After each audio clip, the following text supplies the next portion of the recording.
کل مارکیٹ میں ہر شخص یہ طے کر کے بیٹھ جائے، دکاندار بھی ہیں یہاں، کارخانہ دار بھی ہیں، ٹیچرز بھی ہیں، اساتذہ بھی ہیں، علماء بھی ہیں، عوام بھی ہیں، ہم یہ فیصلہ کر لیں کہ کچھ بھی ہو جائے آج کے بعد جھوٹ نہیں بولیں گے، صبح ہی آپ کا شہر بدل جائے گا۔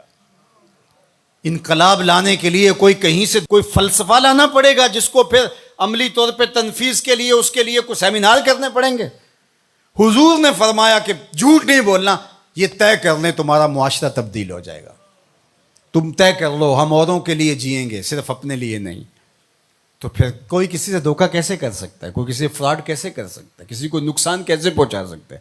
کسی کو نیچا دکھانے کی کوشش کو کیسے کر سکتا ہے؟ صلہ رحمی، رویوں کی خوبصورتی، جس کا کوئی کمانے والا نہیں ہے اس کے کمانے والے ہم بن جائیں۔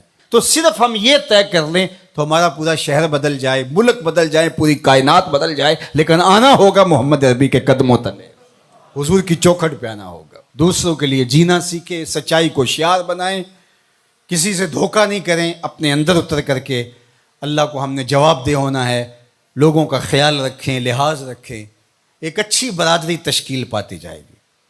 ایک دوسرے کا احساس کریں، ایک دوسرے کی ٹانگیں کھینچنے کی بجائے ایک دوسرے کو سپورٹ کرنے کا مزاج بنائیں۔ یہ حضور کی سیرت کا رنگ ہے، یہ حضور کی سیرت کا جمال ہے۔ اور اگر ہم یہ نہیں کرنا تو جلسے کیے جائیں، جتنے مرضی کر لیں، محفلیں بھی کروائی جائیں، کیا فرق پڑتا ہے اس سے؟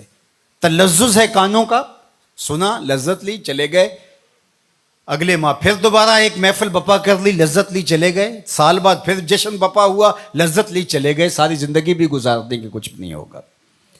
لیکن اگر ہم نے طے کرنا ہے کہ یہ اس میں تو کوئی دوسری رائے نہیں کہ سچ بولنا چاہیے، یہ ہمارے نبی کی بھی تعلیم ہے، انسان اپنے ضمیر سے پوچھے، اندر سے بھی یہی آواز آ رہی ہے، اپنے دائیں بیٹھے شخص سے پوچھے، بائیں بیٹھے شخص سے پوچھے، اپنے استاد سے پوچھے، باپ سے پوچھے، ماں سے پوچھے، کسی شخص کو گلی میں کھڑا کر کے پوچھ لے سچ بولنا چاہیے کہ جھوٹ بولنا چاہیے، وہ کہے گا سچ بولنا چاہیے۔ تو پھر ہم آج کے بعد کیوں طے نہیں کر لیتے کہ کچھ بھی ہو جائے سچ ہی بولیں گے، ہماری زندگی سچ کے ساتھ جڑی رہے گی، تمہارا رب آسمان سے بھی رحمتیں نازل کرے گا، زمین سے بھی رحمتیں تمہارے اوپر نازل فرمائے گا۔ لیکن اگر ہم نے یہ طے نہیں کیا، ہم نے بس یہی طے کیا ہے کہ ہم کانوں کی لذت لیں گے اور ہم جو ہے وہ ایک وہ حظ لیں گے وقتی طور پہ، لیکن ہم نے زندگی اپنی خواہش کے مطابق ہی گزارنی، جو ہم طے کر چکے ہیں اس کو بدلنا نہیں ہے، تو پھر کائنات کی کوئی چیز آپ کو نہیں بدل سکتی۔ اللہ اس کو نہیں بدلتا جو اپنے آپ کو بدلنے کی کوشش نہیں کرتا، اللہ اس کو ہی بدلتا ہے جو اپنے آپ کو بدلنے کی کوشش کرتا ہے۔